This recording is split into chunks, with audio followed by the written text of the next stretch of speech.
Sports Card Nation, the hobby is the people.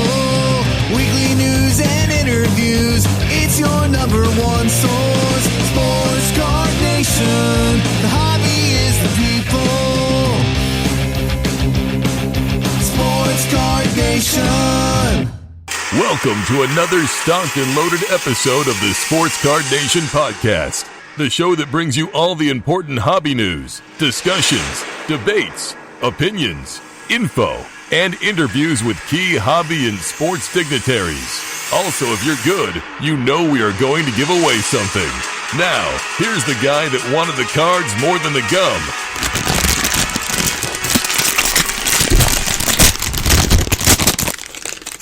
John Newman.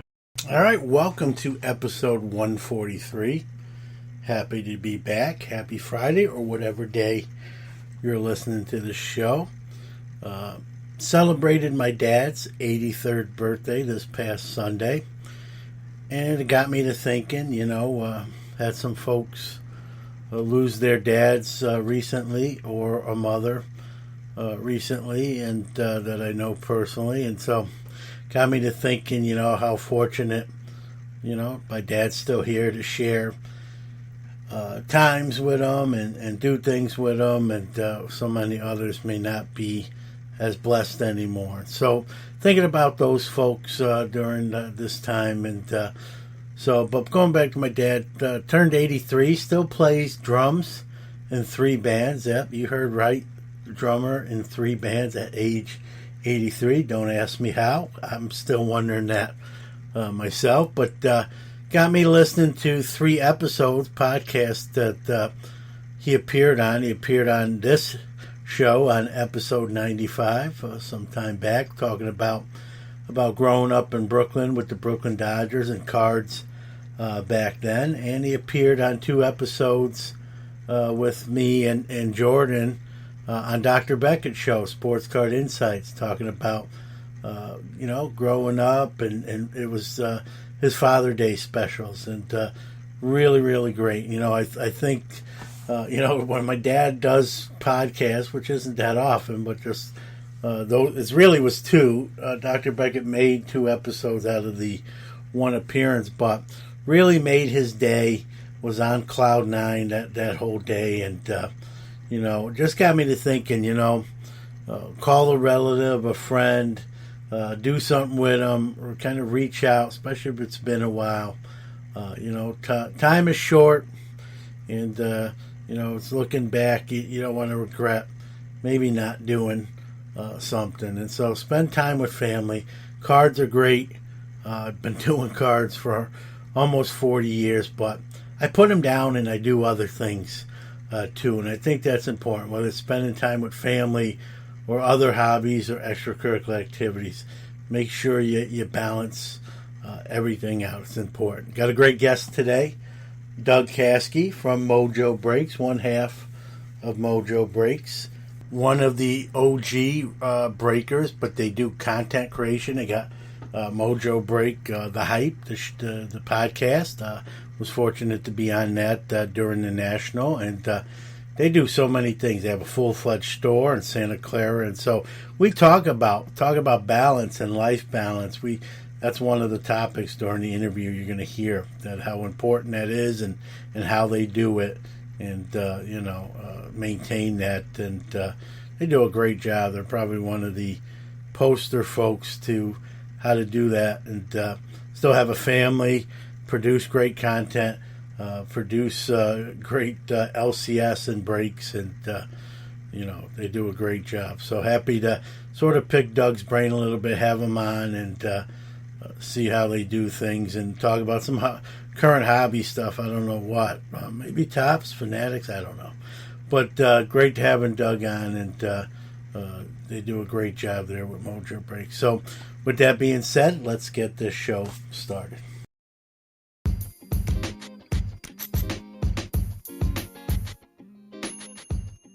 We love our listeners.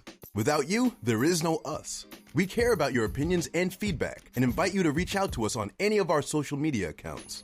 On Instagram @SportsCardNationPodcast, Twitter @SportsCard NATI1, or email the show at sportscardnationpc@gmail.com. We don't ask for much, but if you really like the show, give us a shout out. Tell your friends or give us a follow on our social medias. If you enjoy the show, please give us a positive review on iTunes or any of the platforms you are listening on. Thank you.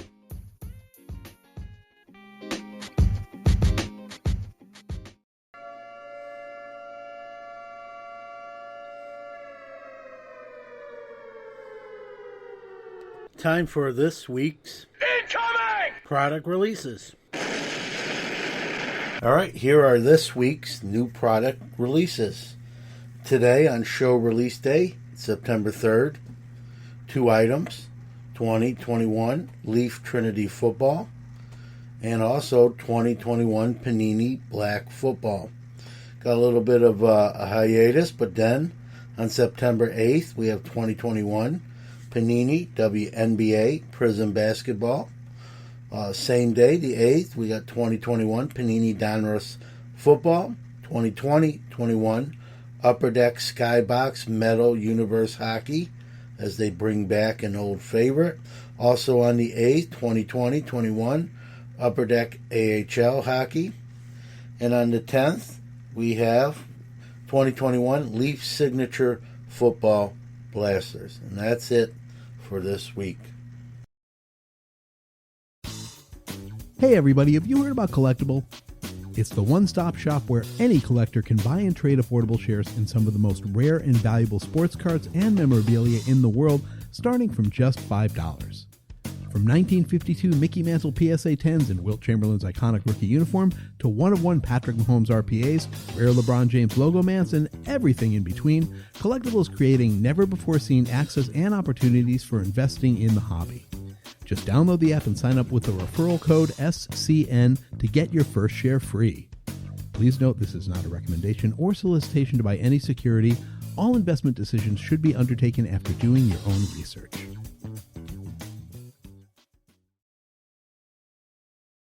Answer my question! The question! I'll answer the question. You want answers? All right, it's been a few weeks since we did one of the Newman ramblings based on a question I got. This question for this week comes from Gumstain Cards, and he asked, I love your show, and I love actually most of your shows. What is your goal with your shows? Well, let me read you. I know it's a cop-out answer, but then I'm going to elaborate. Here, I came up with a mission statement for the show, but I'm going to read the mission statement and then speak further to it. My mission statement says, Sports Card Nation Podcast is committed to bringing you free hobby content from news, videos, information, and conversations from great hobby people to help you navigate through the ever-changing hobby landscape and aid you in the fun and enjoyment of it. And that's for sure what we try to do. We should be having fun and enjoyment in the hobby. I know money is an aspect of the hobby. I don't shy away from that. As someone who sells cards and makes money myself, so I'm not going to be a hypocrite about that. But whether it's making money or trading or just acquiring new cards, that's the fun of the hobby. And one of the goals of the show is just to show you different perspectives with the people and guests we have on, from a young man who's 7 years old to one of my oldest guests is actually my dad. I talked about him in the open at 83, and and everywhere in between, from CEOs to kid collectors. Right? We're all hobbyists, the people. We're all in this fraternity together, regardless of age, demographic, or financial status. And that's the beauty of the hobby. From any walk of life, you can enjoy the hobby your way in any way you choose. You control that narrative, and that's an awesome thing. It's an awesome hobby. So that right there probably sums it up. But another thing I try to do, especially on my social medias, maybe sometimes even on this show, is just to show you things I do outside the hobby, right? Not card related. Whether that's, I post drone videos from flying my drone, family stuff, trips I take, going to sporting events, and that's important too. I want to illustrate that outside the cards is important too. I see, a lot of content creators producing great content, but sometimes I feel like they're really consumed, like that's all you see, I try to show stuff I do besides cards, just to sort of highlight that, put them down sometimes. It's okay to have conversations about life that's not card related, and I think we need to do that. I've mentioned on this very show, there's every probably 4 or 5 weeks, I take probably a whole weekend where I don't do anything card related. No recording, no picking up cards, no messing around with cards, and it's a good sort of decompress, and nothing wrong with it. And if you need to take a break, as I've said on this show and Hobby Quick Hits many times, and other shows as a guest, if you need to step away for whatever that amount of time is, 2 days, 2 weeks, 2 years, that's up to you. I don't want you to leave. I'm not advocating leaving full time, but if you need to take a break to come back and re-enjoy the hobby or reinvigorate yourself, then nothing wrong with that. I do it, and I've been doing this a long time, so nothing wrong with that. So I think that answers your question. Gum State Cards is what my goal to show is, to show different ways to enjoy the hobby, highlight different people from young, old, from different levels of the hobby, from CEO to collector and everywhere in between, because we all are part of the hobby. There is no pension plan here, as I always say, whether you're in it 30, 40, 50 years or you got in yesterday, right? There is no pension plan. And share knowledge, share insight, and having a great time doing the show. Get a lot of feedback from people who enjoy it, which is actually fuel to my fire. So I think that answers your question and then some. It's a great question to boot. Thanks for asking. So there you go.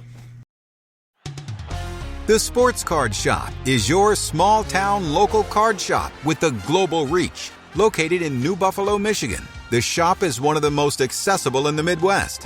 In addition to being an authorized Panini direct dealer, the Sports Card Shop carries all major trading card brands, including Topps, Upper Deck, Pokemon, Yu-Gi-Oh!, and more. With all that new wax, 500,000 singles, and showcases full of graded cards, you're sure to find something great for your collection, whether you're just starting out or a seasoned collector. The Sports Card Shop is your one-stop shop. So call us, come see us, or visit us on the web and social media. Our phone number is 269-469-0140. Website is thesportscardshop@moco.com. The Sports Card Shop is part of the Moco Retail Group, connecting sports, the hobby, and people around the world. It's time for the Hobby What's Up, where we go around the hobby world and tell you all the latest news and breaking stories from the hobby we love. What's up? What's up? What's up? What's up?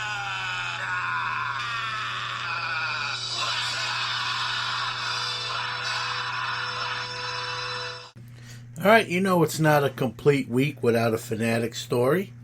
So here's this week's. A report is suggesting they do plan to buy at least one of the trading card companies.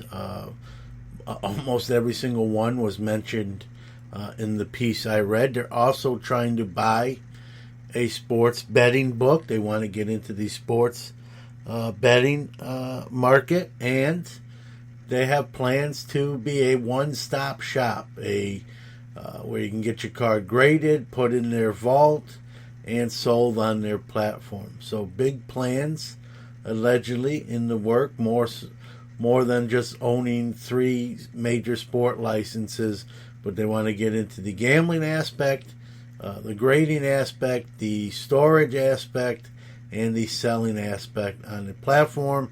And as I said on the show, more direct to consumer sales. And again, if you're a distributor, not probably liking what you're hearing coming out of that camp. So big things planned for Fanatics. They are projected, if you believe in projections, to make revenue of almost $100 billion in the next 5 or 6 years. So some big plans and some big projections on both fronts there.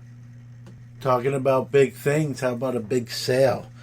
The LeBron James Exquisite Beckett graded 9 RPA numbered to 99 brought $2 million in the recent Golden's auctions. Also, that Brady that we mentioned on the show previously with the gentleman who has serious cancer, who acquired it early on, brought almost 800K. So good there, because it's going to a good case. That was Beckett graded 7.5.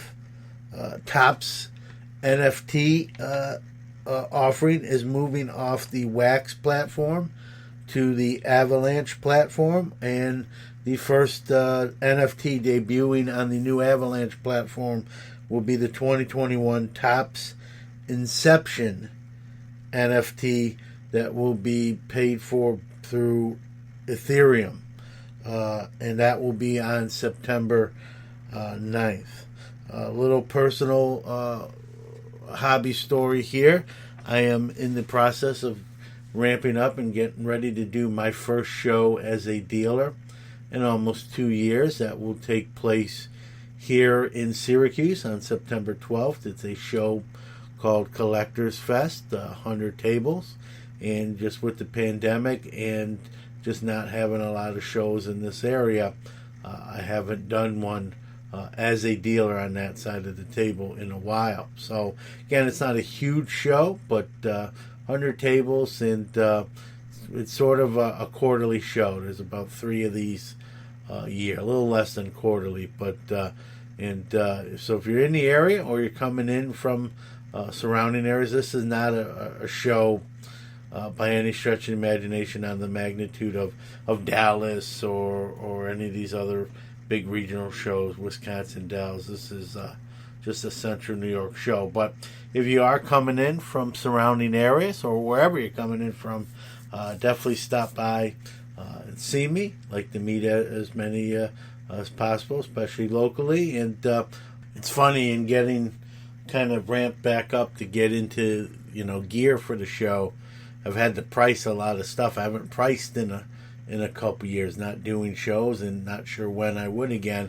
I got a little bit behind, so I got my price gun out, starting to price things. I'm hoping to get it all done by show day. If you listen to me, I have a pet peeve. I like to, when I'm buying stuff, I like everything to be priced, and I've always priced my stuff. So I'm hoping I get it all, but there might be a chance that I have some stuff out without a price sticker on it, kind of going against the grain of what I usually do, but got to play some catch up. So hopefully we get it done in time, and have 2 tables, and went out and got a fanny pack. Going to rock a fanny pack at the show.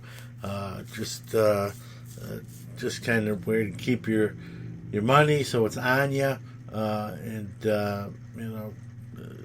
I know that's sort of they've come back in style. So I never wore one even when they were in style the first time, but I'm going to do something I've never done before and rock a fanny pack at the show. Also, we'll be buying at this show as well. So if you got some cards and you're looking to sell, hit me up at the fairgrounds. That's at the New York State Fairgrounds in Syracuse. That's Sunday, September 12th. I think the doors open 9:30 to 3:30 or 4 o'clock. So small window, one day, but kind of a traditional show. So hopefully see some of you there. Iron Sports Cards is your #1 source for all your PSA and other grading submissions. Their elite status improves turnaround times. Heck, they even provide the card savers. Their chat rooms provide updates on all your submissions. They also offer wax options and single cards to cover all the bases. Check them out on Facebook at Iron Sports Cards Group or on the web at ironsportscards.com. Or even give them a call at 1-877-IRON-PSA. Rob's got you covered. Sports Card Nation, it's now time to chop it up with our featured guest on the one-of-one card shop guest line. Let's go! Pumped to have my next guest on the Sports Card Nation, Doug Caskey from Mojobreak.com. Breaks content, the store in Santa Clara. I probably left something out. Just the resume is that long. Too long having him on. That's on me. My fault. I'll take the hit there. But as I always say, better late than never. Doug, welcome to Sports Card Nation. Hey, I'm happy to be on. I'm excited. That was a cool intro, by the way, man. I love that thing. I felt like I was watching Terminator 5 or 6 or something.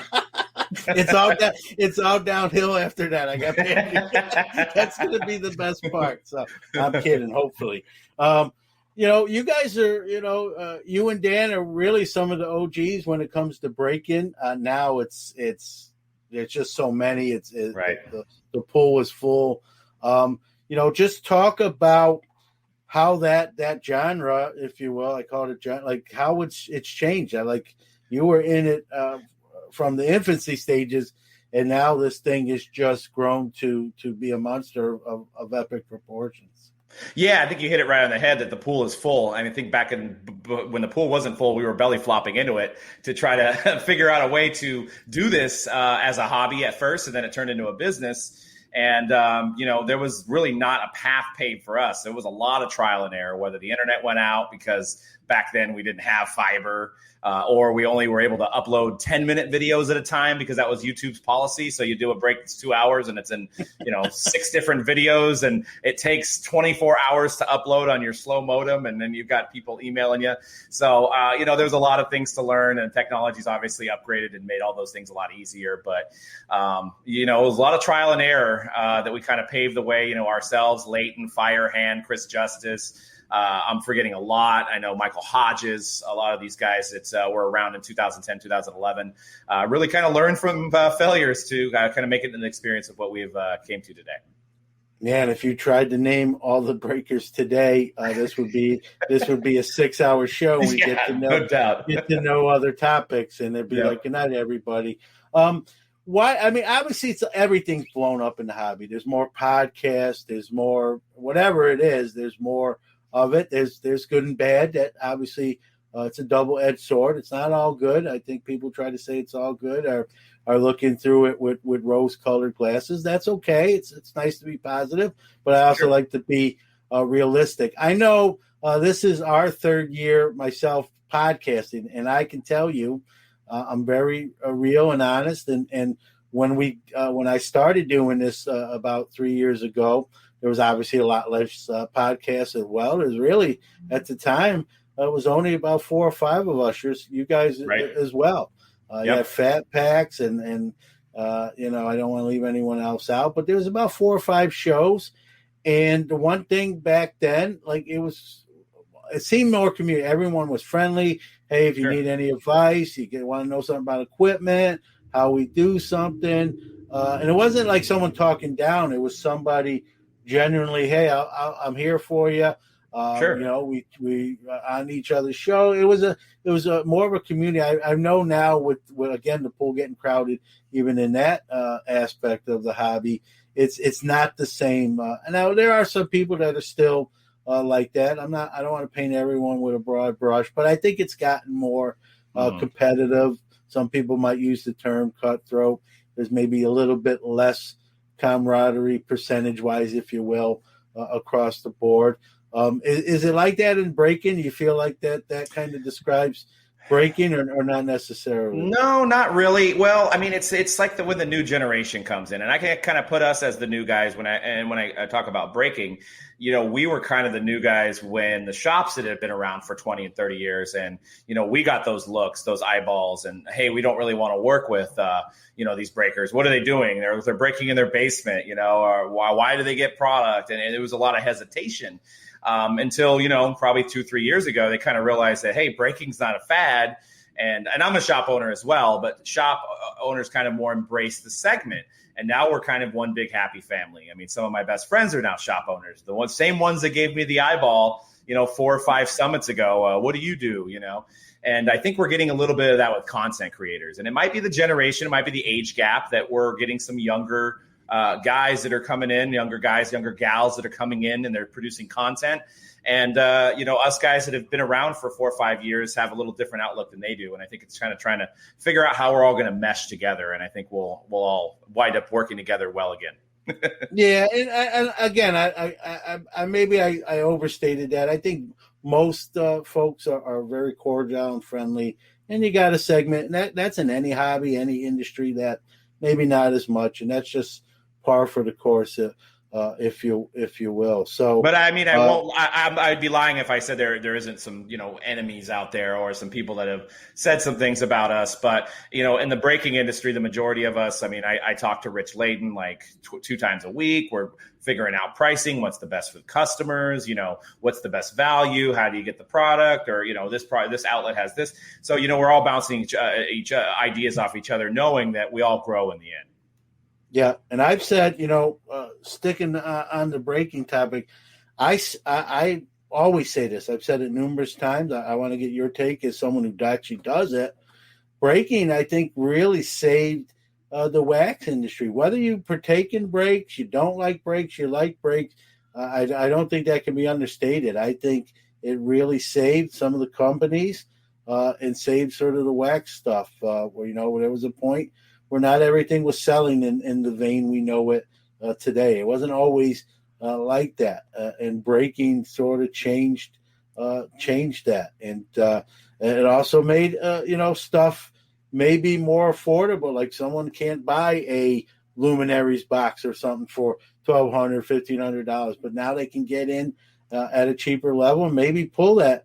Hit that big hit, and yeah. even in locale, some people live in parts of the country where there's no LCSs, maybe for 200-300 miles, if not further, and breaking allows them to get some product and where they wouldn't before potentially.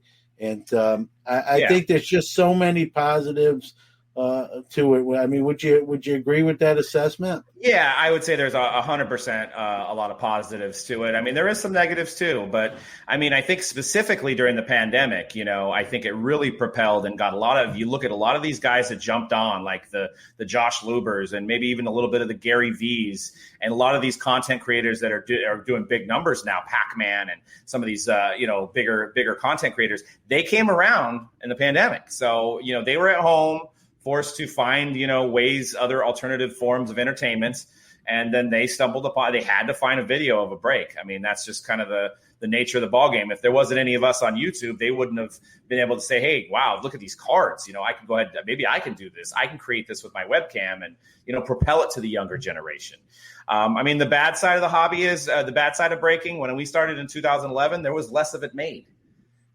Granted, there was no high end, so you can also say that group breaking led to some of these high end products. There would be no Flawless if there wasn't any breaking. There would be no Eminence. There would be no Immaculate.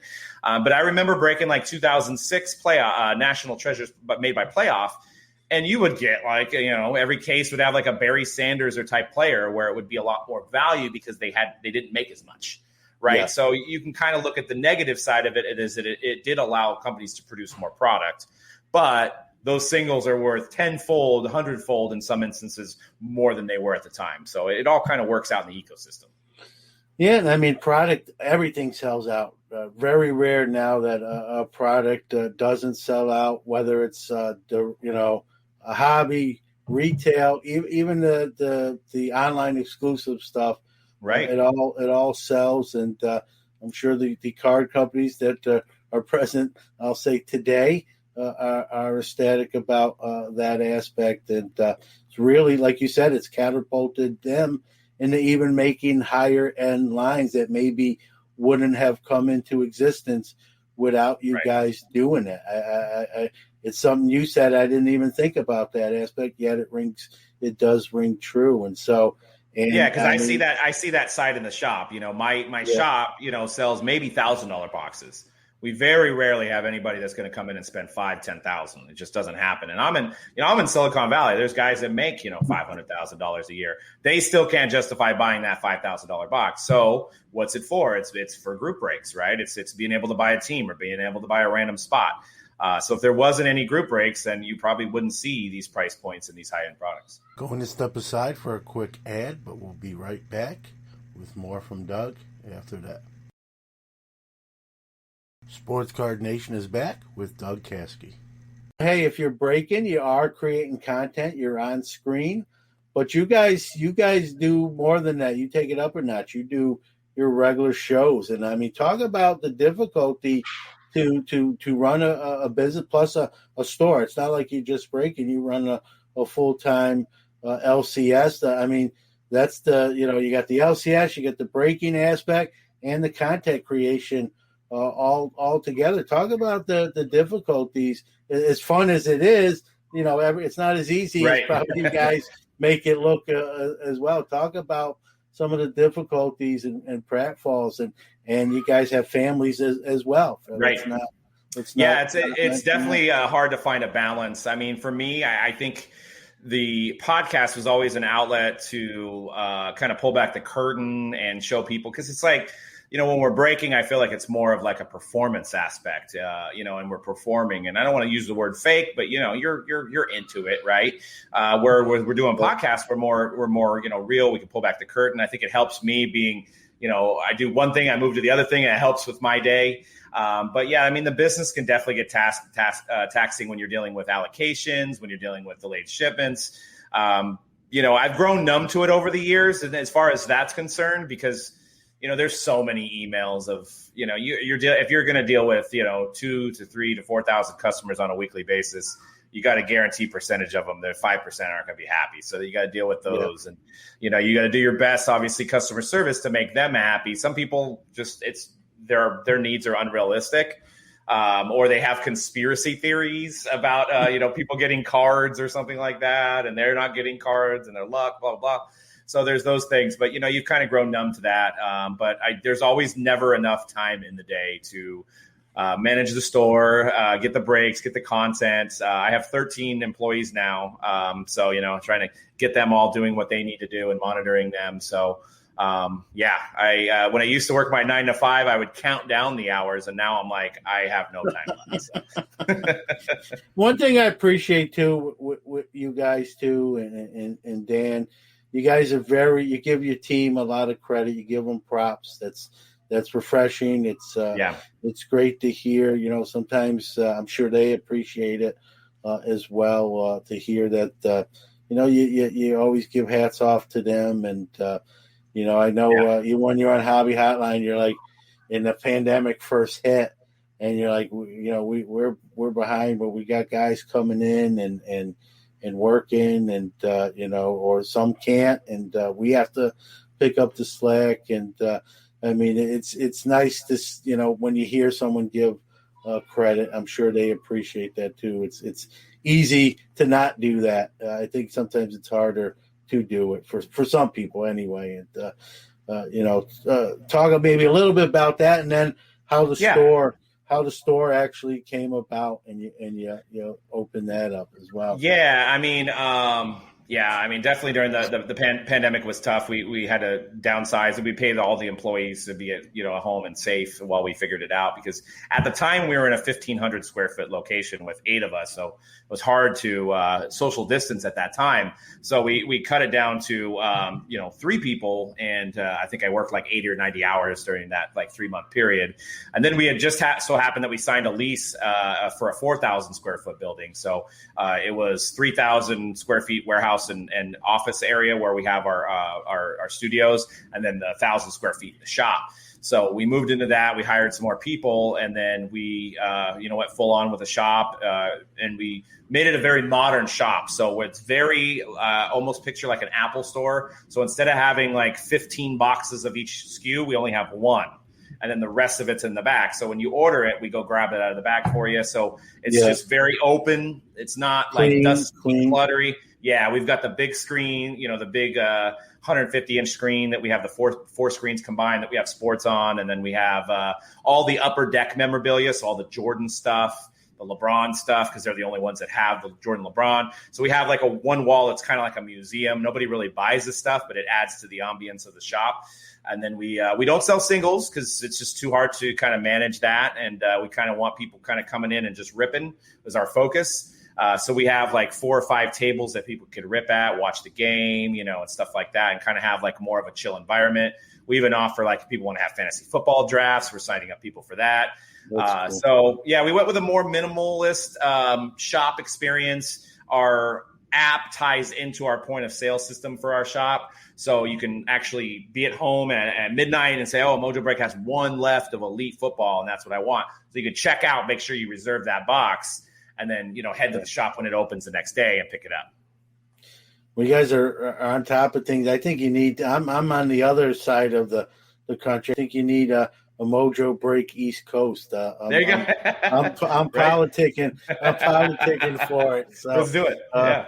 Because, honestly, I'm in Syracuse, Doug, and we have it's a long story. We have one store, not very good.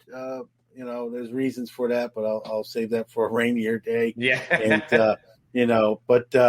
and because we've also, and I forgot to add, and I don't mean to cut you off, but my thoughts are going great, is that, our prices are lower than like most of your online retailers too. So, and we ship around the world. So even if you want it in Syracuse, you do about 2 to 3 day ship as we ship, every day.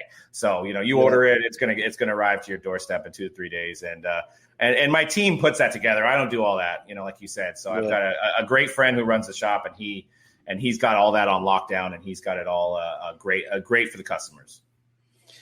Yep. Well, we got to talk about it. It's the story that rocked the hobby, as we say. It's one of those. I joked with you before we actually started recording. It's one of those hobby stories you'll say to someone else, "Hey, what were you doing, or where were you when you got the Topps news, Fanatics news?" And for me, came across my phone. I had to read it 2, 3, 4 times to really let it sink in. Starting as a 7-year-old with that 1979 Topps baseball pack. I mean, it's just always been synonymous with baseball, especially. You kind of, we get set in our ways, right? We think that's just the way it's always going to be. It has to be. It's Oreos and milk and popcorn at the movies. It just goes hand in hand. And then so when this happens, it shocked a lot of people. Twitter, I think, broke, and just social media in general, and just crazy. And then obviously you take a deep breath and you really start to look at this bigger picture. Now the story's gotten bigger as they've gained their foot in the door with basketball now as well, and rumored football is the next shoe to drop. And I think when you're in the hobby a long time, I think sometimes we're human nature, right? We're scared of change. It can be scary, but there are also going to be some good things that come about it too. We got to kind of go in with an open mind. So your thoughts? This.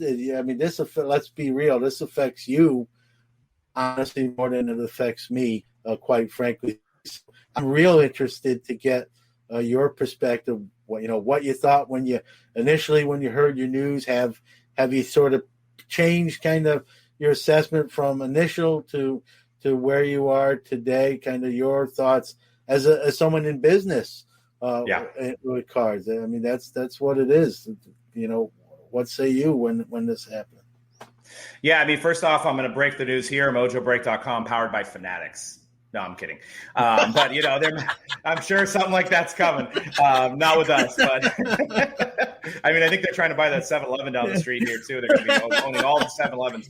No, I mean, my first initial reaction, because I built relationships with a lot of the guys that still work at Topps. I mean, one of the great things about these companies is that these guys that work in these companies are like lifers. They've been at other card companies. They love the hobby just as much as we do. And so what my initial thought was like worrying about them, because I've known a lot of these guys for over 10 years now, and I worry about their family. Hopefully they'll be able to keep their job, whether it be with Topps or maybe they work at Fanatics or another card company. So that was my initial thought. I've still been trying to digest everything. I mean, I don't know how the distribution is going to happen with Fanatics. We obviously don't know if they're going to buy out Topps. It would seem silly if Topps couldn't make Topps cards to not sell the Fanatics to get that branding on. But it's like, it's Americana. It's like Coca-Cola. You're not going to see Coca-Cola go away. It's like the things that our grandfathers and our fathers that they talked about, and they put in their bicycle spokes or whatever, and they wish they still had their 52 mantles. I mean, it's like the story. It's just deep rooted in our society, and that's the part that you don't know if it's going to happen, and that's like the most discerning part of it all, along with the employees, is what's going to happen to that name in 5 or 6 years from now. But it also goes to show that, the positive side is that our hobby has gotten to the point where, I hate to use the word mainstream, but that's kind of what it is. It's like we were in a local band and we were playing like, little clubs. And then, now like with this big brand that bought the company, it's like doing stadium tours now. It's going mainstream. I mean, this company could bring this hobby mainstream more than it already is. Now, I don't know if that's a good thing or a bad thing, right? It could be really good. It could be really bad. It could be both. Could be both, too. There's two sides of the coin. So another quick break, but we'll be right back. We are back with Doug Caskey from Mojo Break. Yeah, it's crazy. And it's funny hearing you say that, Doug, because, I might be getting a little soft in my old age, too. One of the first things that popped in my mind after really looking at is like, unless something, like you said, I mean, there's everything right we're talking about is all speculation. I mean, all scenarios. Nothing's been announced. It's too early, I think, even in the process for it to happen. I think from a selfish point of view, from a sentimental point of view, we still want to see those 5 letters on sports cards. It's even more so maybe baseball cards. We don't want that to go away. If it takes Fanatics buying the brand of Topps or subleasing it, or I don't know all the parameters of the league, but it'd be sad to think of a sports card world where we stop seeing Topps logo on cardboard and chrome, and I hope that doesn't come to fruition. But like you, one of the first things I thought about is if, hey, they don't buy this brand or they don't keep this legacy alive, there are going to be the human element of this thing. A lot of people just think about the cards, but there's people behind, like you said, people behind those cards that make that magic happen. That, like you said, care about the hobby. This is their passion. And so I thought, if nothing changes and Topps goes away, Panini goes away, people are going to lose their job. That's what happens when these things. This happens. This doesn't just happen in the sports card realm. This happens in other business and other niches. And so I thought that too. I'm like, I hope people don't lose their livelihood. And if they do, obviously you hope they land on their feet, even if it's with a new polo shirt with a new company embroidered on it, and it's that human element. I don't root against people. I root for people, or at least I try to, for the most part, until they give me a reason not to, right? Exactly. So you hope this all works out for everybody, for the best. I might be a little wishful thinking in there as well. I mean, if you're Fanatics, again, I'll play armchair CEO of Fanatics. I mean, you got that, iconic brand that you probably have some, let's be real, you probably have some leverage on, truth be told. Maybe you can work out some sort of deal to use that. I think you sort of be a hero. I think you're more of a hero of the hobby if you keep that Topps brand alive than if you just say, nah, that can go away. We got this. I think you'll Right. win. I think you'll win more hearts, hobby hearts, so to speak, if you did the former rather than the latter. But again, I'm not making that call. You're not making that call. Everything's all speculative. We could probably do a 10-hour show with all sorts of different scenarios. I mean, from your perspective with the store, the breaking, like, what are you thinking? Like, how do you think this affects what you do? Again, all speculation, all early in the process. But I mean, yeah, I think the one thing I can kind of almost guarantee is that more product is going to be sold on Fanatics.com than top sold product. Because they just have the distribution. They already have distribution chains all over the United States. So, whether they make more product to counterbalance that, I don't know. My question is are they going to be able, like, if they make definitive or if they make national treasures, are they going to be able to sell 10,000 boxes at $15,000 or whatever high end product sells for? I don't feel like that's a easy way to distribute. I feel like maybe the $100 to $200 price points or the 100 and under, they can go ahead and pump that stuff out through Fanatics.com or Fanatics stores. I know they own some lids, and I think they own lids, and they have a bunch of those stores too. I mean, if they want to make like whatever they're calling it, whether it be Fanatics 1 or Tops 1, I mean, that's one they could probably run the presses on and then really distribute faster than Tops could even imagine. But I think the ones that are really up in the air are the distributors.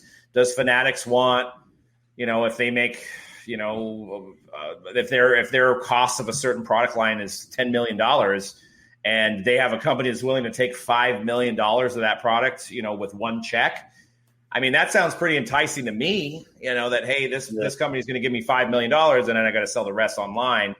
So I still feel like they could build a relationship with distributors, but, it just depends on what kind of business model they're going to go after.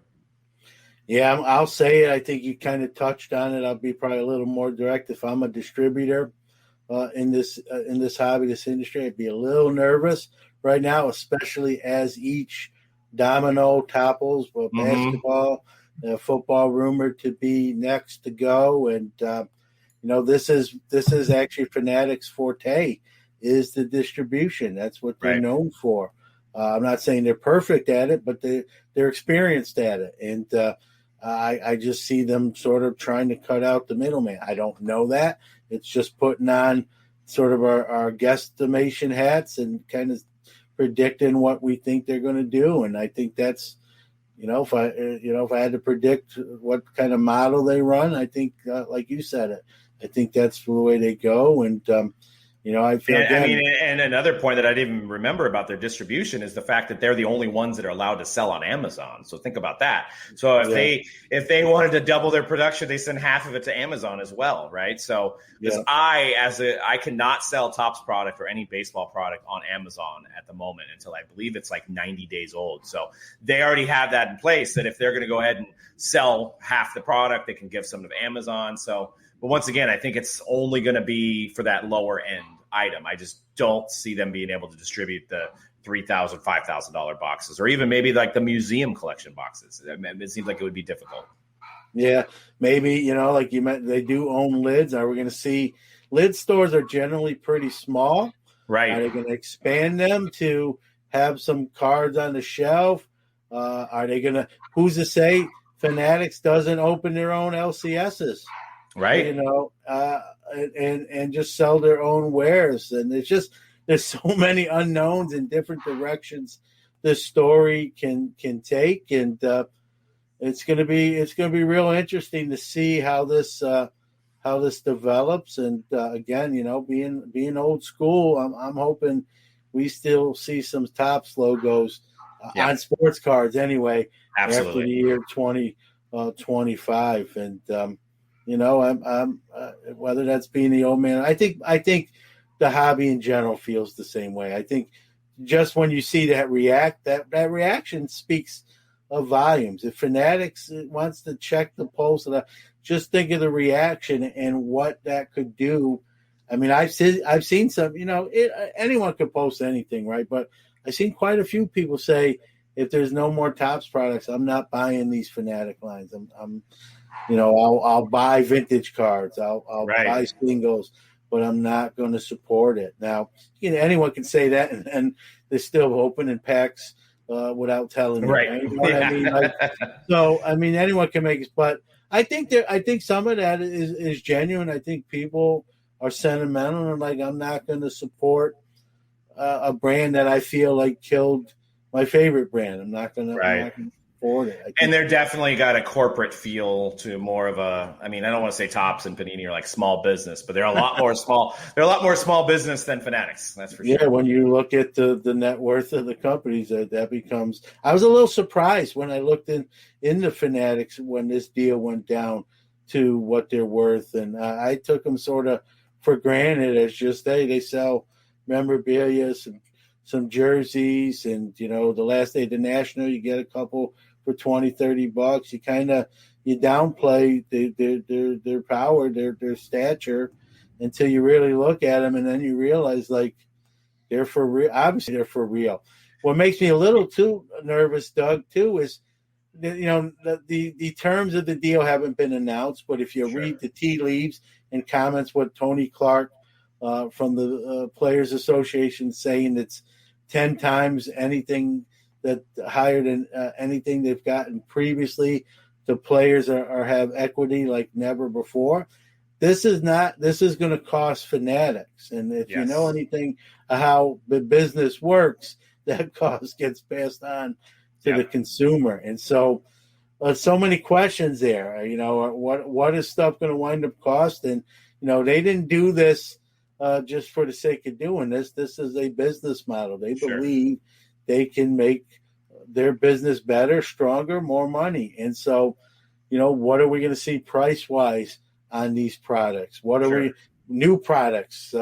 When we talk about high-end products, I expect to see some new brands of high-ends that we haven't seen before. So it's, someone who's been in the hobby a long time, like me, you, it's definitely going to be interesting. Let's be honest and real, and just to see where this goes. And then, if these prices go up on these wax products, old and new combined, what's the reception going to be like from the hobby? What's going to be the real world macro climate too is going to be a factor as whether people have that discretionary income to maybe pay more than they potentially like. I mean, just so many things up in the air, unknown.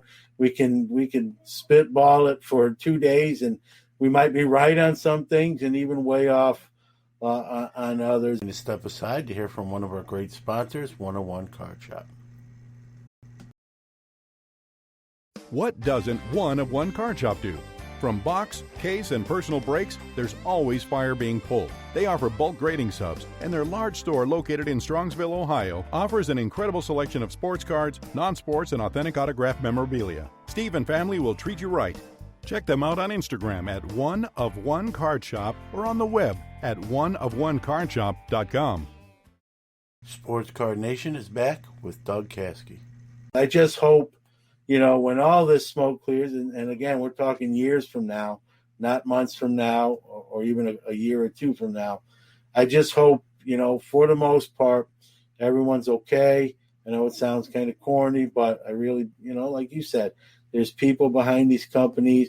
There's people who love their brands and don't want to see them go away and be a footnote in a hobby history book. And I just hope smarter heads kind of see that and make decisions sort of based on that. I mean, Fanatics, if they saw the reaction of the hobby, that to me, that spoke volumes to what that Topps name means to people, and that should not fall on deaf ears, I hope. And it's the interesting thing is if you you follow the progression of big sales of cards. It was like, and I don't remember the specifics, but I remember there was like LeBron that sold for $1 million, and then there was this card that sold for $2 million, and then it's this card that sold for $3 million, then the Steph Curry sold for $5 million, and the whole time, guess what people were saying?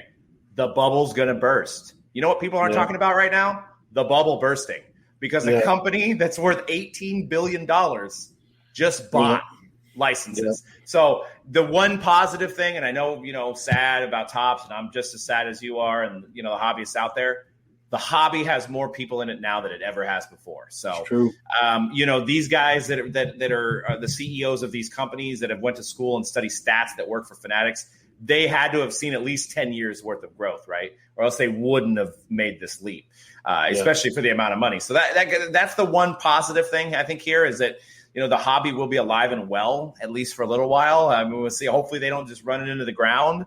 The other aspect that I look forward to, and no disrespect to Topps, they may have just not had the way to run it, is customer service.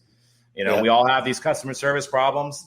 You got to think that Fanatics has a little bit more customer service people than the other card companies have. Maybe they'll be able to handle problems easier and faster and better. Maybe there won't be redemptions if they have access to the players better. Maybe there'll be more game use stuff because they already have licenses with the leagues on the memorabilia. So that's what I look forward to. I also don't look forward to not having Topps. So I'm on the same page with you. Yeah, I tell you, it's going to be. I think it's going to be like a soap opera, right? We got to tune in each month, just to see what's around the next corner and what plot line is happening. I mean, for all we know, Doug, we might even see litigation come out of this yet. I know that's been whispered. I know Michael Eisner is not a happy camper. He's not shy of doing those sort of things. I mean, there's just so much. You can write a book about this now, and it's not even anywhere close to the finish line. And it's just going to be, we're just going to have to wait and see and roll with the tide, as they say, as the story progresses. And you just, like you said, you hope for the best all around. I don't know if it's going to be a Disney movie ending, like maybe we kind of would write ourselves, but maybe as close as we can get to that is what we can hope for. So I hope the community just, that's the one thing is that I don't want, I love majority of the people in the hobby. You got your, Trader Cracks, and you've got Watch the Breaks, and you've got, all these great guys on Twitter or Facebook. I just hope that it doesn't get mainstream to where we're like, talking about like politics in regards to the hobby and it gets nasty. Because I think right now we're not doing that. We're all like kind of on the same page. We're all rooting each other on. But if this thing gets even bigger, hopefully that doesn't come to the where it's like a divided, Yeah, no, that would not be good. And, most of the stories coming out in the hobby are positive ones. Sure, you have some that aren't, but I think for every bad one, you got 8, 9, 10 good ones. And I hope that ratio, like you just said, remains at that level rather than, go the other way. I think it will. If I had to put a prediction on it, I think it will. Kind of bringing this kind of full circle and then on a happy note. I know you as much work as we talk about what you guys do that you do it's also a labor of love for you. I mean the hobby. Just kind of talk about. Getting to do cards for a career. I mean, it didn't start out. Obviously, you mentioned you're 9 to 5 and counting the hours down, and now it's your 9 to 5s in the hobby, and just talk about the difference to you and what that means, and for you, your family, your coworkers, your staff, and all that stuff. Yeah. I mean, it's a passion. I mean, it's definitely something that you look forward to doing. I have to actually pull myself away from it because there is my girls that are growing up. They're going back to school now, and I've got those things I need to focus on too. And I got to learn to put down the phone because, like you said, every 20 minutes there's a new story, or maybe I'm looking at some hit we got and I want to see who hit it, or it's like somebody's conversating, and there's always so much to do. So and that's what comes with the passion of it. If it was a 9 to 5, I would be at home. I wouldn't have my phone on me.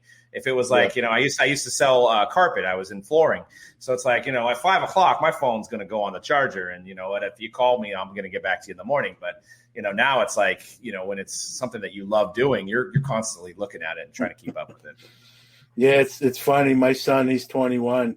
He always razzes me with my phone. He goes, "You're on your phone more than a high school girl."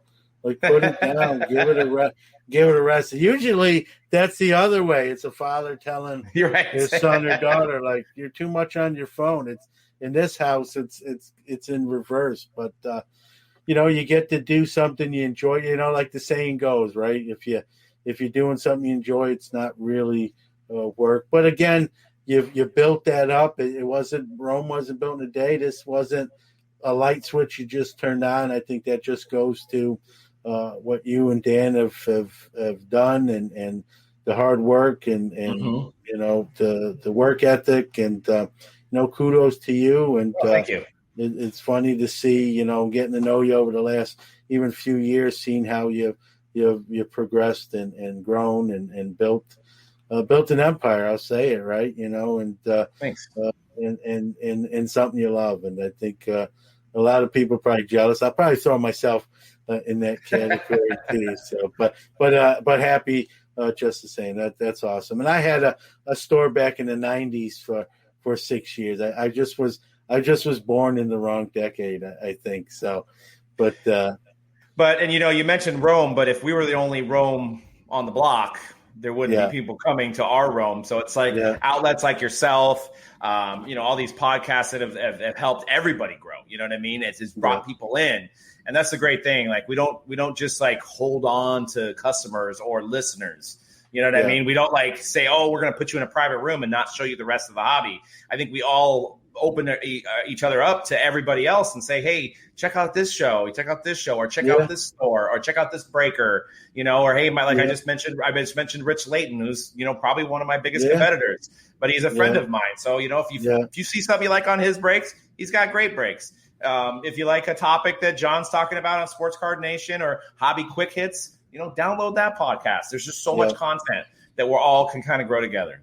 And like you said, we've had the most people in this hobby right now at this time, and that number's getting bigger. It's growing every day. And so there's plenty of people.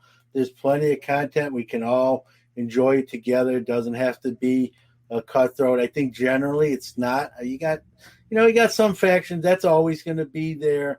It is what it is. But I think the general consensus, I've had other show hosts on the shows. Not a big deal. We'll talk about the show. I've been on their shows. So with you, you and others. I think it's it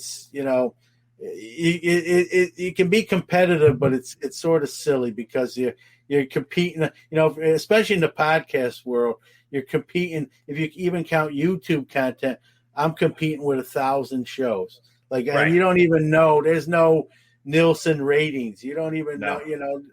So it's just enjoy what you do, have fun, be part of the community, share knowledge, share information, and just try to make the hobby a better place, enjoyable, so people don't leave, they stick around, and welcome the new people coming in each and every day. Said.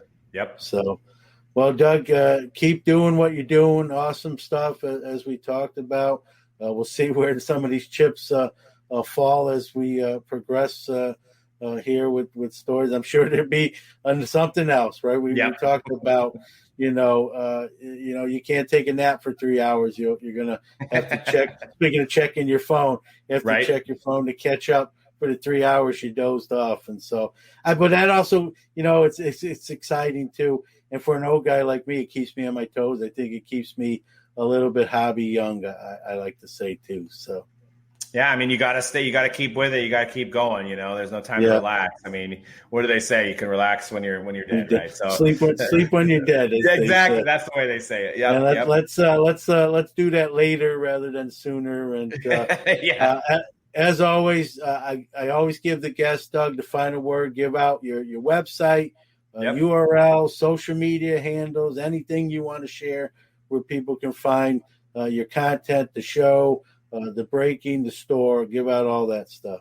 Absolutely. Mojobreak.com is your place for breaks. We do breaks 7 days a week. We always got something, whether it be a $20 team up to $1,000 break mixer. So we got something for everybody. We break all sports, everything that's released in the trading card world. And then we got MojobreakShop.com if you want to go ahead and grab a sealed box of all sports, all new releases. We do pre-sales. We're very competitively priced. We always look around to make sure that we're priced right for everybody so that they can get their value out. We ship around the world, so you can check that out, mojobreakshop.com. And our podcast is on Mojo Break Media on our YouTube channel, where we're doing a couple podcasts a week. And then also the audio versions are on Spotify and all the outlets as well. Like we said, sleep when you're dead. Yeah, exactly. I had to take a breath before I said all that. Jeez. I mean, you got all the shows too. I mean, it'll probably be the same amount of time. I know. It's getting tougher. It's getting tougher each year as I get older. So that's why I give you credit, because I know and I'm not doing store and breaks, and it can be difficult. So, yeah. But it's awesome stuff. Thanks for giving us some time today, and continued success in the hobby as well. I appreciate you having me on, John. Anytime. Pastime Marketplace has a line of graded card cases that are waterproof, airtight, dust-tight, and hardened to protect and organize your valuable collection. Each of our cases come with pre-cut and pre-formed foam, so you don't have to cut and tear the foam when you get your case. The pre-cut foam inserts are sized to hold PSA, Beckett, SGC, and CGS slabs. Store it all safely and securely with a case from Pastime Marketplace. Check them out at www.pastimemarketplace.com. Well, that does it for another episode of Sports Card Nation. I want to thank you out there who make this show what it is by listening to it, no matter where you are. Without you, there's no us. Thank you to my guest today, Doug Caskey. Talk about a busy guy. Content creation, breaks, full-time LCS, family man, gets it all done. Glad to call my friend, and great guy, and doing big things with his partner, Dan, out there in California. So great to have him on and kind of see a little bit behind that curtain. And he's a guy that proves you can balance and juggle a lot of different things, and can be done. Just got to be disciplined and get it done. Scheduled to appear next week, Mr. Jimmy Mahan, one of the happiest guys in the hobby. Awesome gentleman. Big news on his front as he opens up more LCSs across the country. Basically, he is franchising his original Kentucky store. We'll talk to him about that. We'll talk to him about the hobby. I'm sure the Topps Fanatics thing will come up as well. Jimmy's a great guy. He's been on the show. Been a while, but he's been on the show before. Happy to have him back. That's next week. So we'll keep the outro short. Hobby your way. Have fun in this hobby. Always remember, the hobby is the people. We'll see you soon. That's a wrap on another edition of the Sports Card Nation podcast. Thank you to all the awesome listeners out there. Without you, there is no us. Thank you to all our great guests who drive this show, and also our wonderful sponsors who help us produce the great hobby content every week. Remember, another Hobby Quick Hits episode drops every Monday, and Sports Card Nation returns again next Friday. If you like the shows, we appreciate those positive reviews. Be well, and always remember, the hobby is the people.